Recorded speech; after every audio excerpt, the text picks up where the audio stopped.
सभी दोस्तों को नमस्ते। जैसा कि आज मैं आपको बताऊंगा एक पोल्ट्री फार्मर की सच्चाई क्या होती है, जो अपने इंडिया में ग्राउंड लेवल पे फार्मर काम कर रहे हैं ना, जो नॉन वेज प्रोटीन बॉयलर और लेयर एग्स वगैरह का प्रोडक्शन करते हैं, उनकी सच्चाई क्या है। ये देखिए आप, ये सर्दी का मौसम चल रहा है। देखो सबसे तो सूरज दिखाता हूँ, मुझे सूरज को ढक रखा है बादलों ने और ठंड ज़बरदस्त है। आज मॉर्निंग के अंदर मैं एक फार्म पर आया था जहाँ अपना इंटीग्रेशन चलता है, क्योंकि वो जो फार्म है 3,500 बच्चों का, वो तो मेरा पर्सनल फार्म है, जहाँ पे मैं फीड वगैरह में जब भी कुछ बदलाव करता हूँ या बच्चों को तैयार करने पर रिसर्च करता हूँ, जैसे R&D बोल सकते हैं, रिसर्च एंड डेवलपमेंट, उस फार्म पे होती है। बाकी और फार्मों पे हम इंटीग्रेशन में अपना मुर्गा प्रोवाइड कराते हैं, क्योंकि हमारा टारगेट है 2 साल में 10 लाख की पोल्ट्री करना अजमेर के अंदर।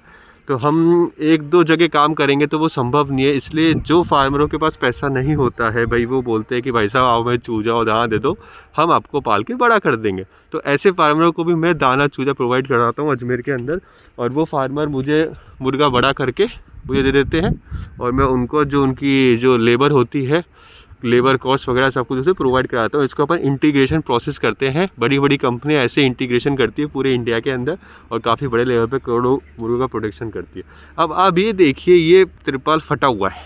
कहाँ से फटा है? बीच से फट रहा है, आगे से भी फट रहा है। आगे से बेचारे ने उधर से त्रिपाल सेट कर रखा है ताकि हवा नहीं जाए, और पीछे से देखो, पीछे भी फट रहा है। ऊपर जो चद्दर है उसमें ऊपर उसने हवा नहीं जाने के लिए घास की कुछ कट्टे वट्टे फंसा रखे हैं।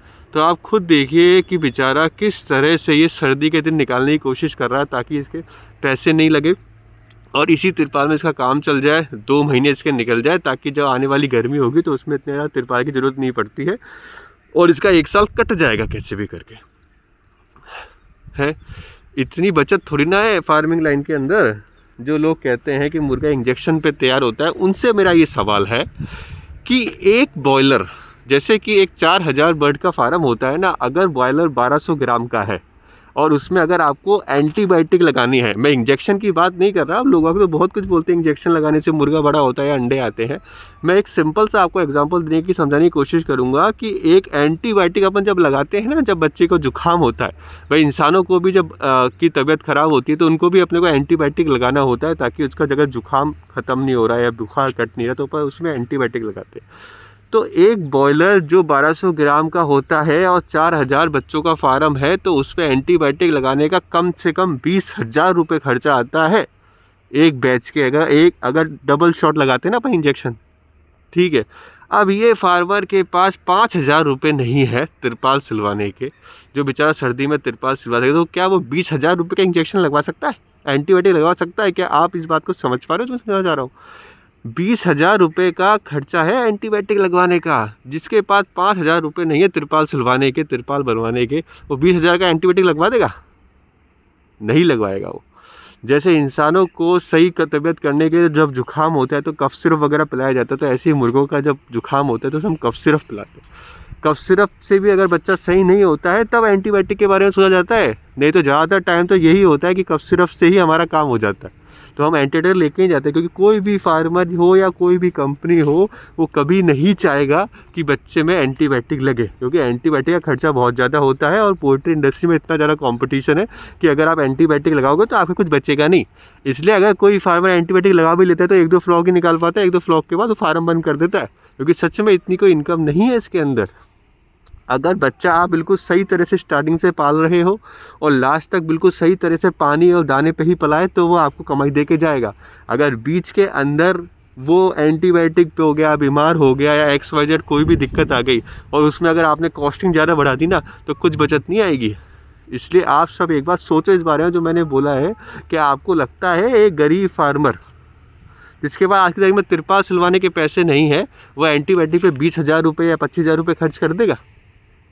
नहीं करेगा वो कभी खर्च। वो सिर्फ कफ सिरप चलाएगा। सिंपल काढ़े होते हैं जो नेचुरल तरह से बनते हैं, जैसे कि लौंग, अदरक, इलायची, इस तरह का काढ़ा बनता है। जब भी बच्चे को जुकाम लगता है तो हम भी उनको यही बोलते हैं फार्मर को कि आप काढ़ा चलाओ, क्योंकि जो प्रोडक्ट हम खिलाते हैं अपने बच्चों को ना, उसी पे ही हम विश्वास करते हैं। हम किसी भी और कंपनी के प्रोडक्ट MR बहुत आते हैं हमारे फार्मों पे कि भाई साहब ये यूज़ कर लो, वो यूज़ कर लो, क्योंकि मेरा तो उनसे यही क्वेश्चन रहता है, भाई साहब ऐसा डाल क्या रहे हो इसके अंदर, इस प्रोडक्ट में आपने ऐसा डाला क्या है? वो बोलते कि अदरक है, ये है और वो है।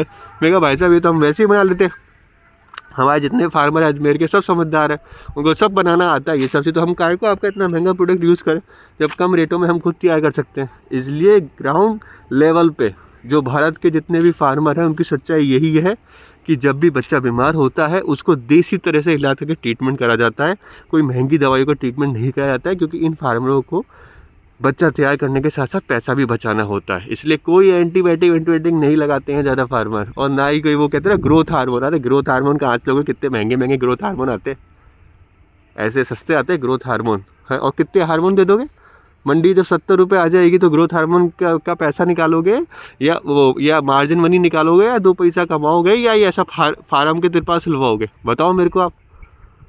सब झूठी बात है ये, मैं और प्रूफ कर दूंगा मेरे और वीडियो में, क्योंकि अब जो अगली बार जो मैं वीडियो बनाऊंगा अपने R&D डिपार्टमेंट में जाके वीडियो बनाऊंगा, वहाँ दिखाऊंगा बच्चा कितना बड़ा हो गया है। लेकिन आज सुबह के टाइम मेरी गाड़ी यहीं से निकल रही थी और यही मेरा इंटीग्रेशन चलता है, तो मैं एक बार मैं एक फार्म पे विजिट करे कैसा क्या चल रहा है, क्योंकि हर फार्मों पे जाना मेरा संभव नहीं हो पाता है, क्योंकि इतना टाइम भी नहीं मिलता मेरे को। लेकिन अब आप खुद देखिए इसकी सच्चाई क्या है। इस फार्मर को बोला है और पैसे भी दिए मैंने, अब ये कल परसों में जाके नया तिरपाल लेके आएगा पूरा, क्योंकि इसके पास पैसे की थोड़ी कमी आई थी, कोई रीज़न था इसका पर्सनल। ठीक है कोई बात नहीं, हम तो हर किसी को सपोर्ट करते हैं, ऐसी बात नहीं है। लेकिन मेरा आप सभी से ये सवाल है, आप लोग भी सोचिए, इस बंदे के पास 5,000 रुपये नहीं है तिरपाल सिलवाने का। अगर कभी इसको जो लोग कहते हैं ना इंजेक्शन लगाते, तो वो इंजेक्शन कहाँ से लगाएगा, इंजेक्शन लगाएगा तो मेरे पास ही फ़ोन करेगा, बोले हेमंत भाई आप पैसा दे दो इंजेक्शन की ज़रूरत पड़ रही है। लेकिन इंजेक्शन नहीं लगते हैं, और ऐसा कोई इंजेक्शन ही नहीं बना दुनिया के अंदर जो बच्चों का वजन बढ़ा दे। बच्चों का वजन सिर्फ शुद्ध पानी, अच्छा दाना और अच्छी हवा, उसके अलावा किसी भी दुनिया में सामर्थ्य नहीं है किसी बंदे में कि वो इंजेक्शन लगा के बच्चे का वजन बढ़ा के दिखा दे। और ये जब मेरा ये पूरा सेशन कंप्लीट होगा, जब मेरा बच्चा सेलिंग पे आएगा ना, उसके बाद मैं अच्छी अच्छी वीडियो बनाऊंगा, और उसके अंदर मैं इनाम भी रखूँगा कि कोई दुनिया में ऐसा दमदार आदमी है जो ये करके देगा, तो उसे हम इनाम भी देंगे भाई। क्योंकि मेरा सवाल वो भी तो ना कि आप तुम कर रहे हो, तुम सही में इंजेक्शन लगा के बच्चे को बड़ा कर सकते हो, हम तो पागल है जो करोड़ों की मक्की मंगाते। तो हम भी तो इंजेक्शन लगा के फिर मुर्गा बड़ा कर लेंगे ना यहाँ पे। हम काहे को करोड़ों की मक्की और सोया लाखों की और तेल का इतना खर्चा सर दर्द लेंगे। हम भी आपसे सीख लेंगे इंजेक्शन लगा के मुर्गा बड़ा होता, तो हम भी तो देखें, हम भी फिर सस्ता प्रोडक्शन करेंगे ना, बेचारे फार्मरों को भी लाख लाख 2-2 लाख रुपए दिया करेंगे, ये भी खुश रहे हम भी खुश रहे। हम काहे को मक्की मंगाएंगे, तेल मंगाएंगे, सोया मंगाएंगे, ये सब चीज़ें हैं। ठीक है दोस्तों, ये बताना था, आज थोड़ा निकल रहा था मैं। ठीक है, धन्यवाद, ओके।